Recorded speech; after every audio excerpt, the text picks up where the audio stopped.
Hello everybody. In this video, I'm going to show you 4 different ways to make your presentation more interesting right from the start. Let's get started with the lesson. 4 different ways to make your presentation more interesting right from the start. The first technique, focus on the why. The first technique you might want to try is to focus more on the why than the what. Most of the time, your audience will already know what the topic of your presentation is. So don't start with the usual. Today I'm going to talk about.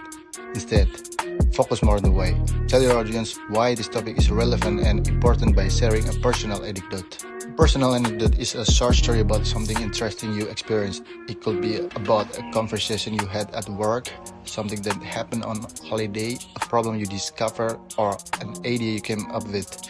Remember to keep it short, interesting, and connected to the reason you're talking to your audience, as well as the goal of your presentation.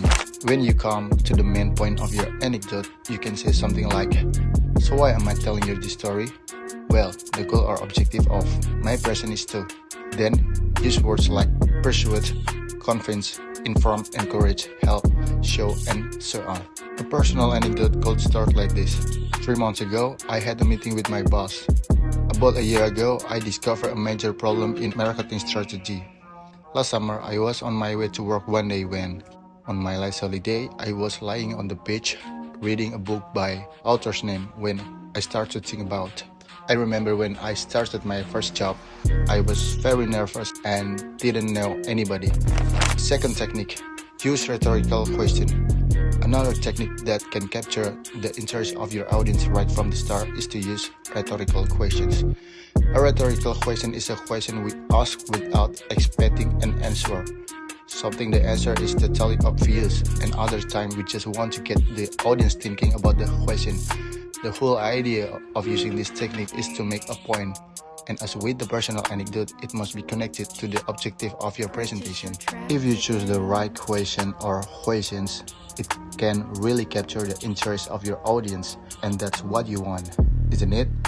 Here are some examples of rhetorical questions. What's the biggest problem that family-run businesses face today? How often has your business tried to find a more efficient way of doing things? Why do we have to improve the quality of our products? Why is this important?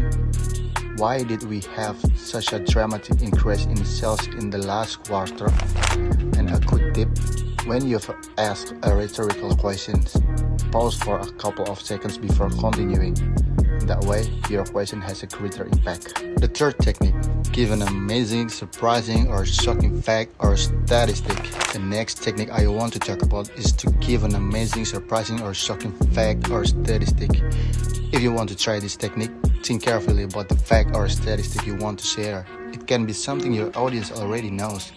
It must be connected to the aim of your presentation and should be amazing, surprising, or shocking enough to capture their interest.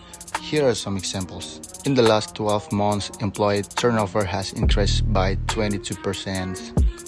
We found that more than 30% of our customers are not satisfied with our product range. There are 14 million jobs directly related to the mobile phone industry. As with rhetorical question, pause for a second or two after giving your fact or statistic to create bigger impact. Fourth technique, use the word imagine. The final technique I want to share is to tell your audience to imagine something. By using the word imagine, you help the audience to use their imagination and start visualizing the scene. This technique can help your audience to experience certain feelings and emotions and should capture their interest. Here are 2 examples. Imagine you're in a shop and you ask a shop assistant for some advice. So the shop assistant looks bored and miserable and doesn't even make eye contact. Imagine you arrive at the work one day and there's a buzz in the air. The offices seem brighter, everyone is in a positive mood, and the boss gives you a friendly smile when she sees you. And the final tip for you, whichever of this technique you try, always refer back to the anecdote, surprising fact, rhetorical question, or the imagined situation at important points during your presentation.